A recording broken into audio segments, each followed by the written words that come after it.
가장 건강한 사람은 자기와의 싸움에서 이기는 자입니다. 분노가 일어날 때 절제할 수 있는 사람, 억울함을 당할 때 인내하며 때를 기다릴 줄 아는 사람, 또는 절망이 올 때 절망을 극복하고 일어나는 사람, 이런 사람은 자신을 다스릴 줄 아는 강한 사람입니다. 쉽게 그런가 하면 분노하고 절망하고 또 쉽게 낙심하고 자기 감정을 절제하지 못하는 사람은 이 자기와의 싸움에서 쉽게 무너지게 됩니다. 자기 감정을 절제한다는 게 여간 어려운 게 아닙니다.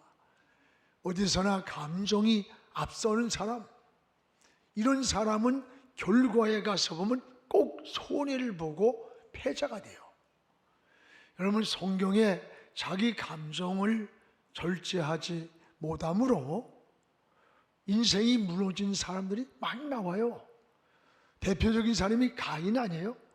가인은 분노를 절제하지 못해서 인류의 최초 살인자가 됐습니다. 발람은 선지자인데 물욕을 절제하지 못하고 자기 백성을 죄에 빠뜨리다가 결국 자기 인생이 먼저 망하고 말았습니다. 사울은 어땠습니까? 시기, 질투, 비교, 의식으로 자기 감정 컨트롤을 못하고 있다가 다윗을 죽이려고 했어요. 그때 그 마음에 악신이 들어갔어요. 마음을 막 야려하는 거, 야려. 결국은 칼을 꽂아놓고 자살을 했습니다. 그런가 하면 자기 절제를 잘한 사람들이 성경에 나와요. 요셉이라든가 또는 사무엘 또는 이삭 같은 사람들, 특별히 이 노아를 보십시오. 노아는 120년간 방주를 지으면서 그 주변에 비웃음, 조롱이 왜 없었겠어요? 그런데 노아는 하나님의 약속, 하나님의 말씀 한마디를 믿고 변함없이 120년간 방주를 줬습니다. 놀라운 사실은 이 방주가 노아의 가정을 살리고 구원하는 축복의 방주가 되었다는 것을 알게 돼요. 여러분, 자동차는 경제 속도가 있고 또 배나 비행기는 순항 속도라는 게 있습니다.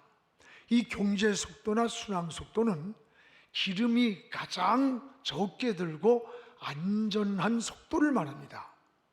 여러분, 인생도 마찬가지입니다. 자기 감정이나 이 욕망을 절제하는 이 조절 속도가 있어야 되는 거예요.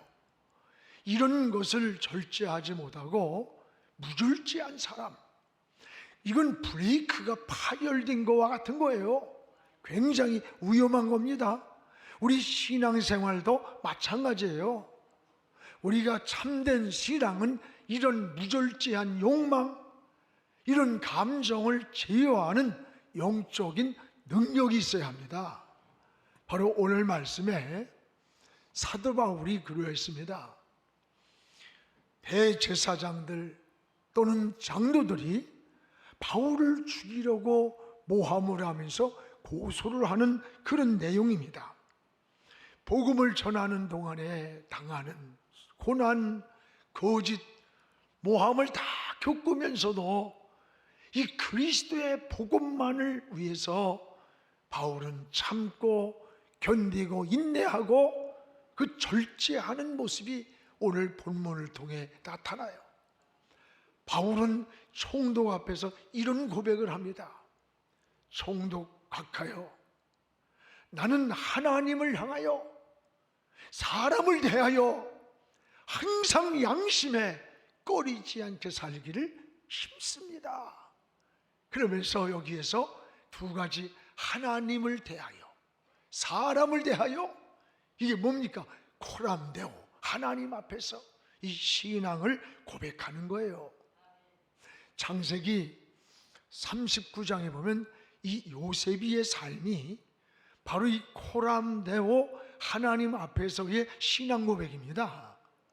보디발의 아내가 유혹을 할 때 지금 여기 당신하고 나밖에 없다.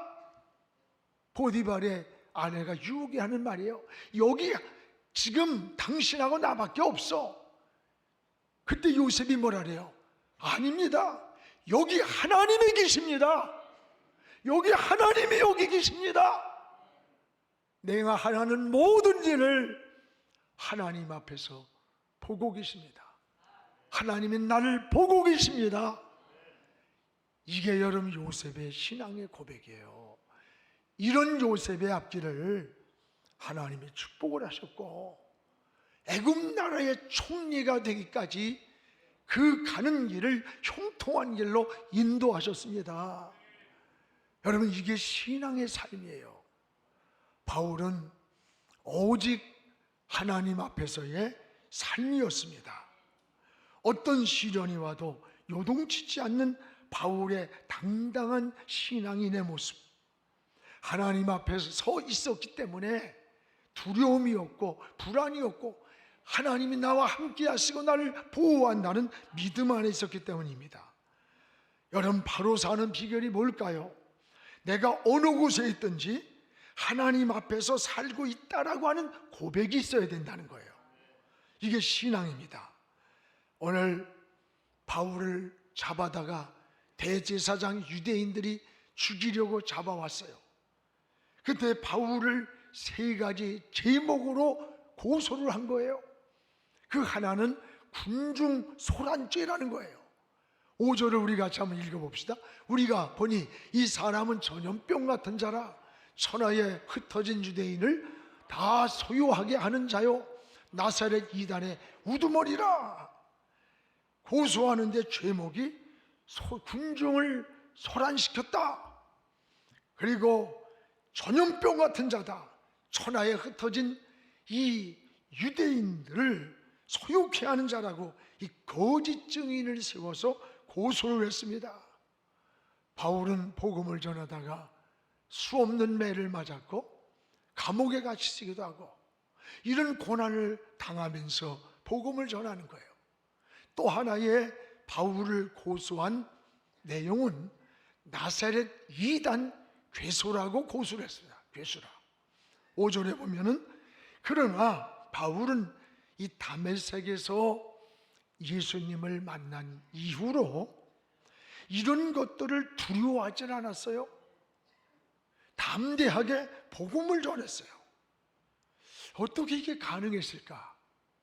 이 복음의 생명, 이 복음의 본질, 복음의 영혼은 이걸 알았기 때문에 이런 것들을 두려워하지 않았고 내가 혼자가 아니라 나는 항상 하나님이 나와 함께 있다, 나를 보호하고 있다, 이 믿음이었던 겁니다.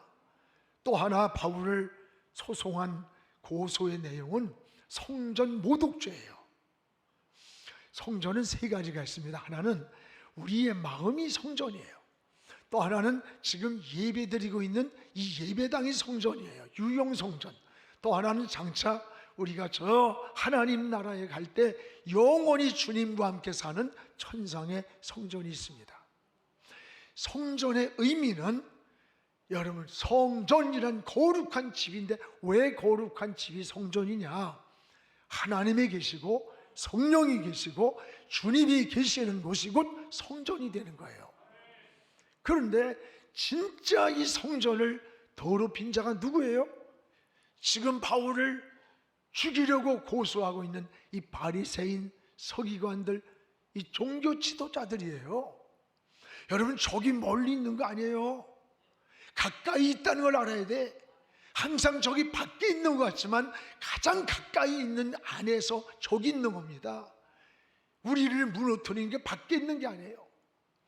이들은 성전에서 하나님을 섬긴다고 하면서 비둘기를 팔고 돌을 바꾸면서 제사를 지내러 오는 저 먼 지역에서 순례객들이 올 때 이런 재물을 가지고 올 수가 없어요.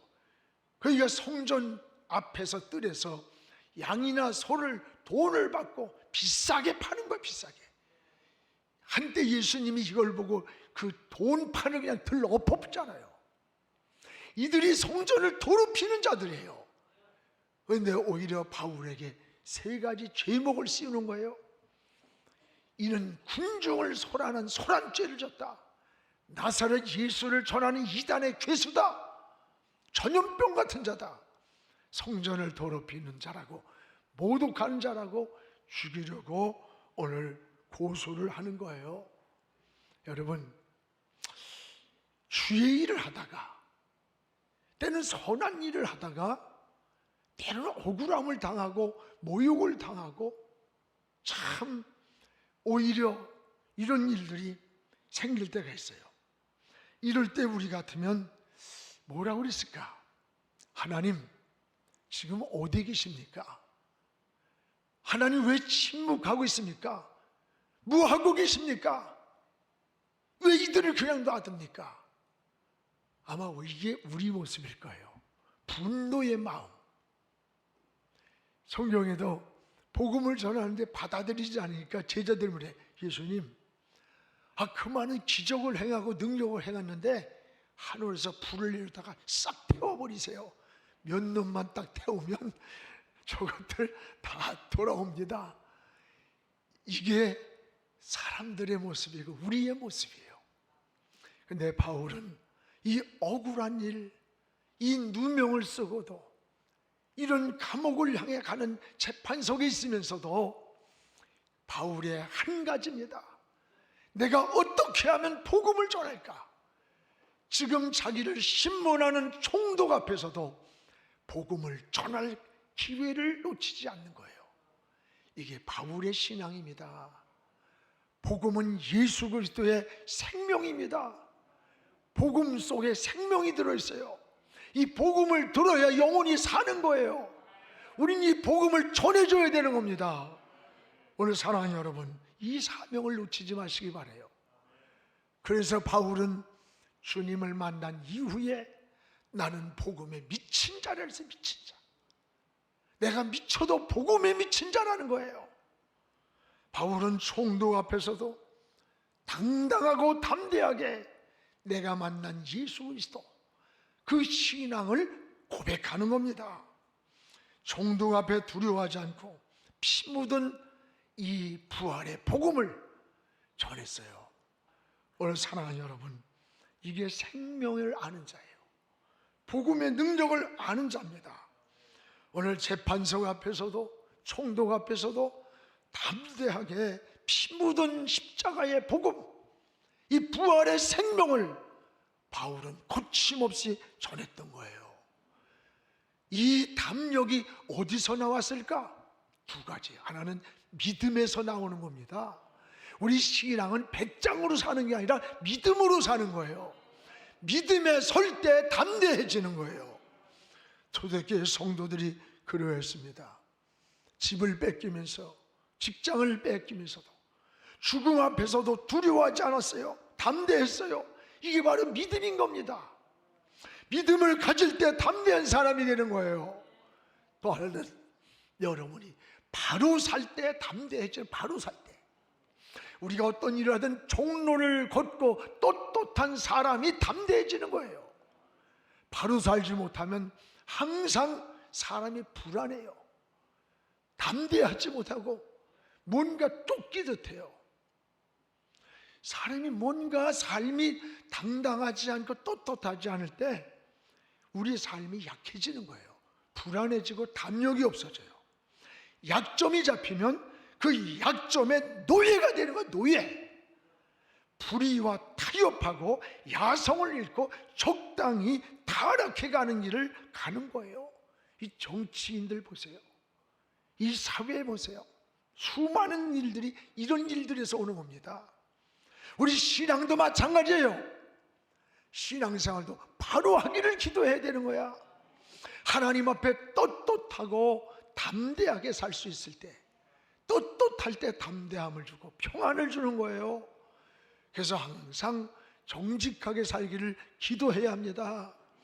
우리가 완전한 사람이 되기를 원하는 게 아니에요.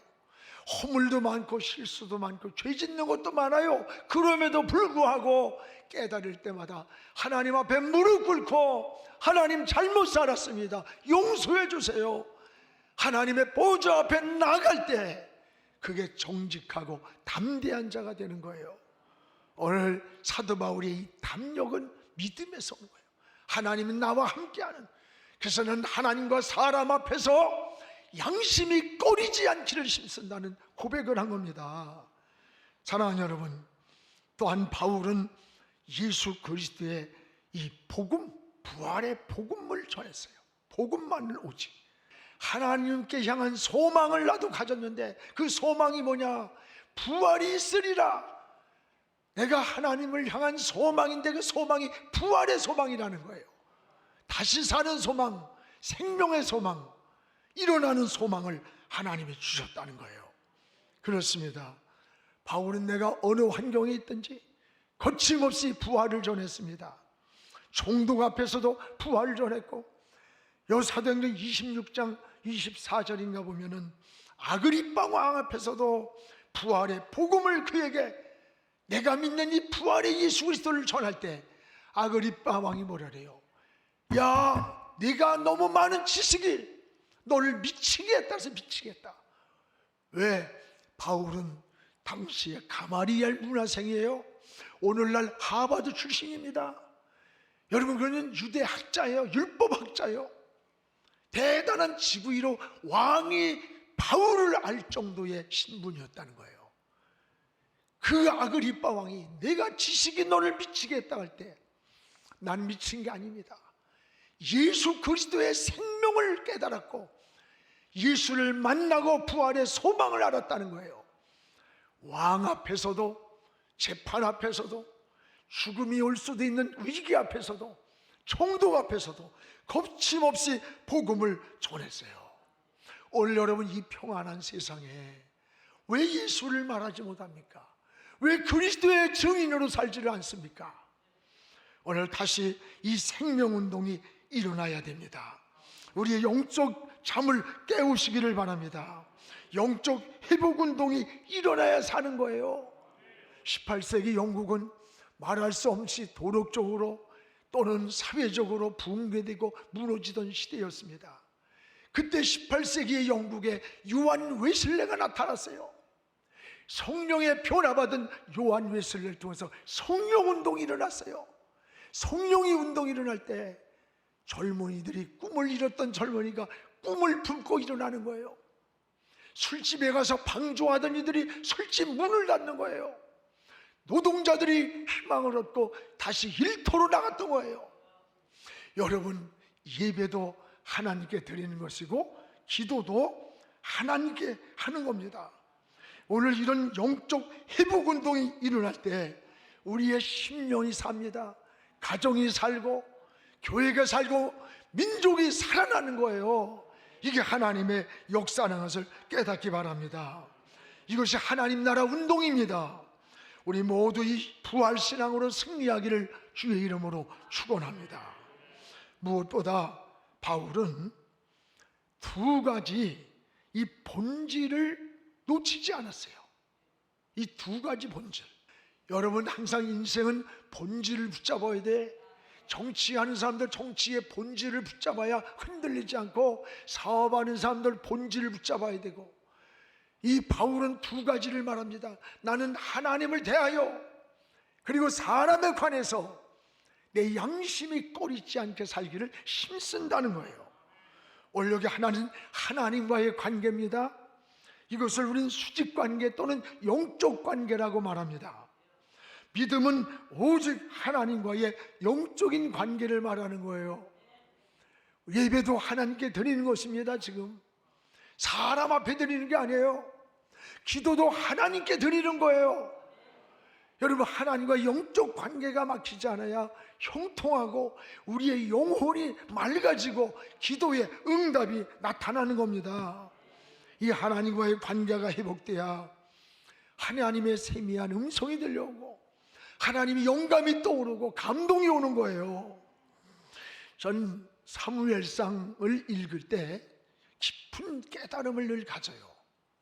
사무엘상 3장에 보면 엘리 제사장과 어린 사무엘이 나와요. 엘리 제사장은 하나님과의 관계가 무너졌어요. 제사장인데 하나님의 관계가 막힌 거예요. 그러니까 사무엘상 3장 1절에 말씀이 희귀하여 이상이 보이지 않았다. 제사장인데 말씀이 오질 않아, 다가오질 않아, 감동이 오지 않고 깨달음이 오지 않고 환상과 비전이 보이지 않는 거예요. 지도자가 말씀이 희귀해지면 방향을 잃는 거예요. 하나님께로 길을 인도할 수가 없는 거예요. 영적으로 무감각해진 거예요. 하나님의 영감과 이상이 보이지 않은 거예요. 그뿐인 줄 아닙니까? 2절에 보세요. 2절에 보면 엘리의 눈이 점점 어두워져서 잘 보이지 않더라. 점점 어두워져서. 물론 육신의 눈이 어두워질 수 있습니다. 그러나 지금 하나님을 바라보는 영적인 눈이 어두워졌다고 하는 것을 보여주는 거예요. 하나님의 영감이 이상과 비전과 환상이 나타나질 않아. 백성들의 길을 인도할 수가 없고 자신의 눈은 점점 어두워갔다는 거예요. 오늘 이것이 여러분 엘리의 말씀이 아니라 저와 여러분을 향한 하나님의 음성으로 들려오기를 주의 이름으로 축원합니다. 여러분, 이게 얼마나 무서운 일인 줄 알아요? 사울도 그랬어요.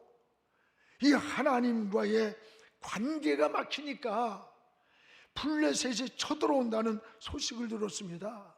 두렵고 떨리는 거야. 그러면 어떻게 해야 됩니까? 무릎 꿇고 하나님을 찾아야지. 하나님 살려주세요. 어떻게 해야 됩니까? 지혜를 주세요. 방법을 주세요.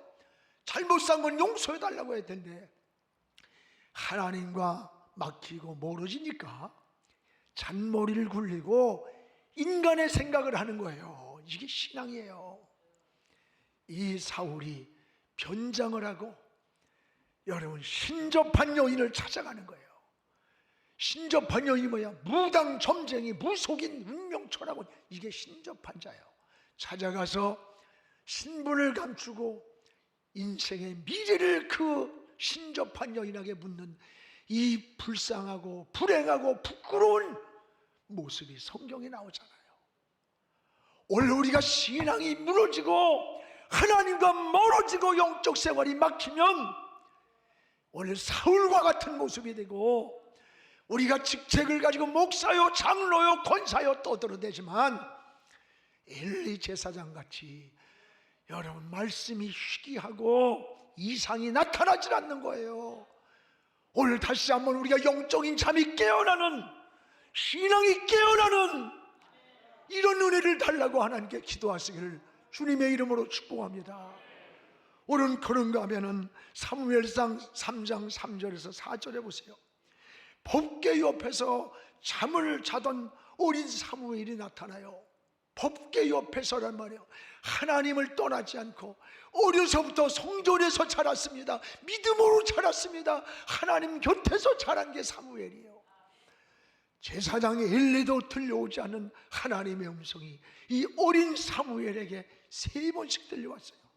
3번을 부를 때 엘리가 깨달았어요. 자신에게도 들려오지 않던 이 이상과 이 하나님의 음성이 어린 사무엘에게 들려오는 것을 듣고, 여러분, 하나님이 들려오는 음성이다. 놀라운 일입니다. 여러분 자녀들을 어떻게 키웁니까? 법궤 옆에서 키우세요. 하나님과 같이 있게 하세요. 믿음으로 키우고 신앙으로 키우고 성전에서 키우는 삶이 어려서부터 돼야 하나님이 그를 축복하고 훗날에 여러분 한 시대의 역사를 움직인 선지자 사무엘이 된 거 아닙니까? 제사장도 듣지 못한 음성을 어린 사무엘이 들었던 거예요. 사랑하는 여러분, 오늘 우리가 하나님과 영적 관계가 잘 맺고 살기를 주님의 이름으로 축원합니다. 또 하나, 바울은 사람과의 관계입니다. 여러분, 이것은 하나님과의 관계를 수직 영적이라면 사람과의 관계는 수평적 관계라고 말해요. 근데 사람과 사람이 살면서 사람과의 관계가 얼마나 중요한 줄 알아요? 이 사람과의 관계가 뒤틀리면요, 그걸보다도 고통이 없습니다. 참, 부부간에도 이게 여러분 관계가 뒤틀려 보세요. 이게 가족에서나 직장에서나 학교에서나 사업에서 이것보다도 힘든 게 없는 거예요. 오늘 사람 관계를 잘 맺어야 돼요.